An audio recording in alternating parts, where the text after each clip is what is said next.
Okay, another options futhi esinawo here. Sizo-edit allow checkbox 2. Okay, ngesiqale la data bindings name. Going to say chk auto valet. Okay, this is a good text. Text. Okay, and this is auto space and say valet. Because igama elizovela la. Okay, press enter and then selvelile. Ngicela shift kancane lapha. Okay, so editor lapha futhi. So qala ku text in learner. This is a window thing. Yes. Okay. And then this is our editor with data bindings name. It's gonna be chk. Let's say maybe window. It's fine. Okay. Done. Yini ke manje sidingayo after this one. Okay, we're done in a car type nama additional services. Let's check the manje. Okay, after the additional services, what else? What else? Okay, so now we need to display this slip. So kulesi slip sizosebenzisa i-group box futhi ukuze sikwazi ukufaka yonke information related to the client noma related to the customer noma the car owner. Yeah, so now we need to put lesi slip. So lesi slip we are going to use a group box. Let's go back to our code, and then before the slip we need a button here. Okay, let's check a button ilapho sizokwenza khona icode ezoprocessa yonke into. So button yethu ake silibeke la, silishintshe futhi nalo data lapha ku data bindings name we're going to say btn, short form for button btn. Let's say maybe car wash, let's say car wash. Okay, and then ake sishintshe ke manje ku text sibhala igama elizovela ke manje leli button lethu. Ake sithi nje wash, noma sithi wash me. Yes, wash me. Press enter. Okay, so kumanje aliveli kahle igama lilonke. We need to extend this one. Yeah, so sikhule this button. Yes. Okay, so ake ngithi kupusha kancane for the space. Now into esidingayo sesidinga islip manje here. So leso slip kungaba kuhle ukuthi sisebenzise i-group box. Okay, let me check the group box. Where is it?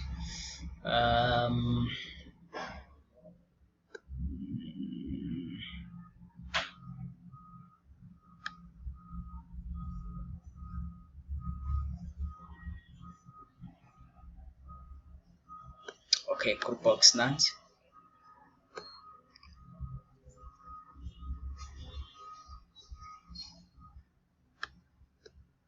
Okay, cela ukuyisondeza kahle la. Yeah, bese ngithi kuyilula ke. Phinde ngilule. Ngithi kulula futhi kancane. Okay, so lapha kule group box ilapha sizo display khona information related to the client noma to the user. Which means onke ama details akhe athinta yena, car registration number, ne owner name, yes, and then the car type, and then lokho kwamanje ngizocela ukuthi singakuvezi lokho. Maybe ngizoyenza enye video after sasicomplete lena. Maybe ngizoyenza enye video ezokwazi ukuthi kulesi slip siveze nama additional services, but okwamanje ake concentrate to the statement izinto abayifunayo. So ake siqale sishintshe la, sibhale ukuthi lapha ku group box 1 isiqale sishintshe sibhale ukuthi this is gonna be a services slip. Okay, services slip. Yeah, so now enye into futhi esidingayo, we need to change lapha. Okay, click this one and then uzoshintsha lapha ku data bindings, because leli gama leli sizodinga ukulisebenzisa ake sithi grp service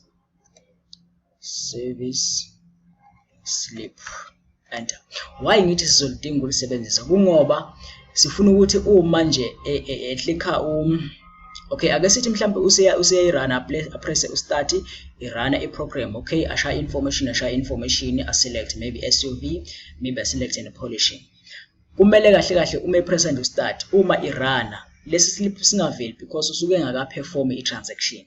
Okay, uma ubheka kwi-statement abakutshelanga ukuthi kumele sikwenze lokho engikhuluma ngakho ukuthi islip kumele sivele noma singaveli, but into nje kumele uyicreate engqondweni yakho noma ngathini siyayicabangela kwamanje ukuthi okay, since lo muntu uperforma i-transaction kule car wash, islip akakwazi ukuthi asibone angaka-perform ama-transaction. So a user must perform ama-transaction, and then after eseperformile ama-transaction here waselect ama-car type and polishing and stuff, and then once apressa wash me kuzobe sekuvela lesi slip ke manje bese kuvela ne-information ekhombisa izinto azenzile here. But if engakapress wash me islip kumele singakaveli, meaning kahle kahle nesuke esho ukuthi akaperform i-transaction kule car wash. So sizoyi-disable le group box le kwicode yethu, phinde si-enable ukuthi vele once aclicka i-button. Okay, sizokwenza lokho ngizonibonisa ukuthi sizokwenza kanjani, but for now ake sifake ke manje ama-details esifuna avele la kuleli button. Yini esifuna ivele la? Okokuqala kuthiwe kumele siveze ama-details. They said these donation rates must reflect on the service slip alongside the other important client details. Okay, once the washing services have been rendered. Okay, lesibele ke manje kwicode. So lapha sizoveza ini? Sizoveza i-owner name ne-registration number nelokhuza ne-type ye-car zoba iselectile. Ama-services okwamanje ngicela ukuthi singawa-add, but sizowa-add later, but for now ngicela ukuthi si-check ini ne-car type, and then bese si-add nama-additional services, and then ne-car washing price, bese siveza ne-total amount nama-donation rate. Okay, but for now ake siveze yini esidinga kwamanje la, igama elizoveza ukuthi okay yini kahle kahle thina sizoyi-display kwamanje. Sidinga igama, sizosebenzisa i-label. Ake sishintshe lapho i-label lethu. Okay, lokhu noma singakushintshanga for now because we won't use it with code. Let's change this one. Okay, so now we're going to say car owner. Okay, no, it's not the car owner. Then press enter. Okay, what else is it ngayo? It's the car reg number. It's a car reg number. Okay, so la kwi-car owner sizothatha i-value engene la, not ukuthi sizothatha this name, no, sizothatha i-value esiseve la. So le value esiseve la, remember ukuthi we declared i-variable ezoseva leyo information. Okay, let's click this one and check lelo gama engikhuluma ngalo. Nansi leli gama leli. So ileli gama leli elizobe selicontainer le value ezobe ishawe user la, sizobe sesiyayithatha ke leyo information from this variable and store it here car owner here, but sizophinda futhi declare something else here. We can use another label futhi. And then let's change the name here. Okay, but before this we need to change lapho data bindings name. We're going to say LPL for label. LPL, let's say owner name results, ukuze sikwazi ukubona kahle, because la ilapha ke manje sizoseva khona i-value esizobe siyithatha lapha. Ngamanye amagama ufuna silinke the two things, this variable name and this one. Sizobe thina sithatha information from this one to this one. Kwicode sizokwenza kwicode konke lokho. Okay, sadlula kwamanje. Okay, maybe singashintsha nalokho.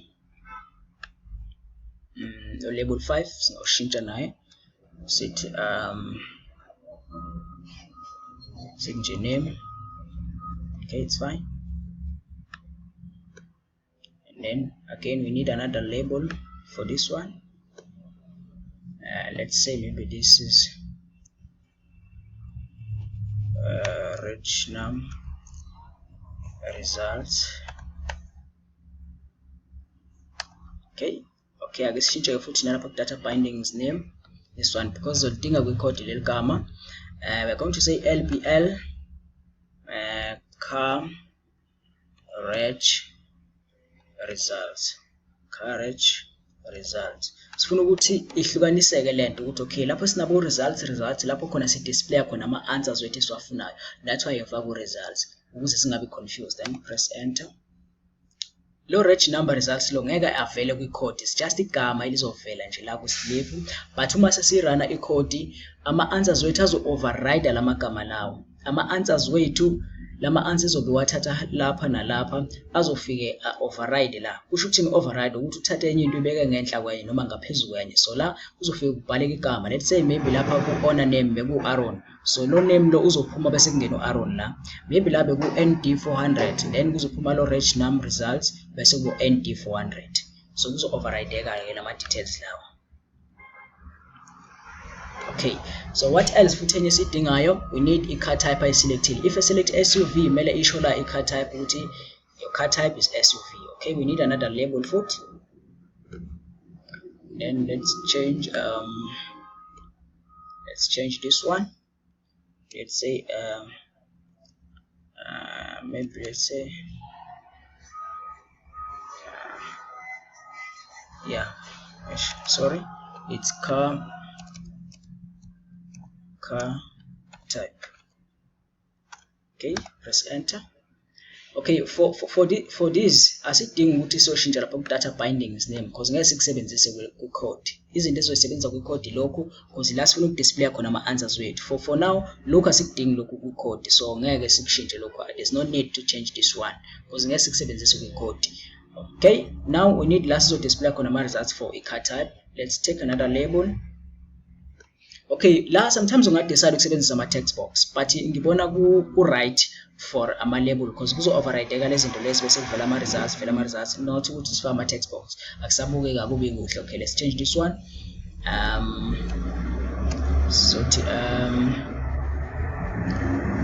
Car.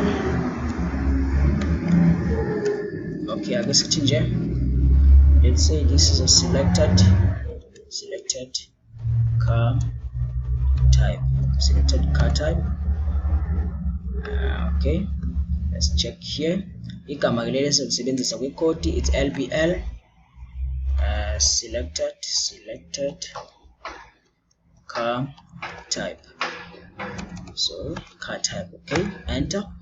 Alright, what else futhi ezodinga? They said we're going to need again in a donation rate. Kuthiwa nafanele siwa reflect kwi-slip donation rate. But again, mina I think it's important futhi ukuthi simvezele ukuthi be-costa malini ukuwasha imoto yakhe. Kufanele siveze ini i-car washing price.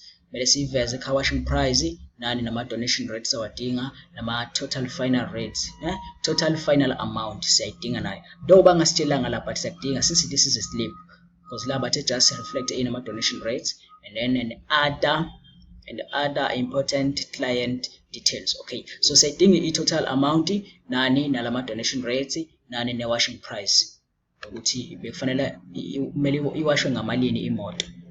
Okay, so last sizoba ake siqale nge-washing price. Let's change the text. This is gonna be okay, let's see, it's gonna be car washing price. Fanele kwazi ukusho la ukuthi okay if be select if be select SUV yavela la SUV kumele isho ke manje ukuthi how much ukuwasha SUV singakafiki lamanye ama additional prices. Okay, now we need the results here. Let's copy again ilokujani and paste. Change up of text in there. Let's say washing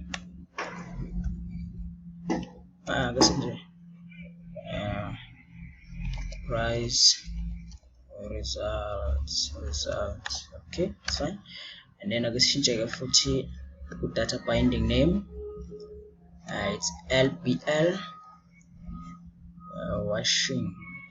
washing price. washin price, enter.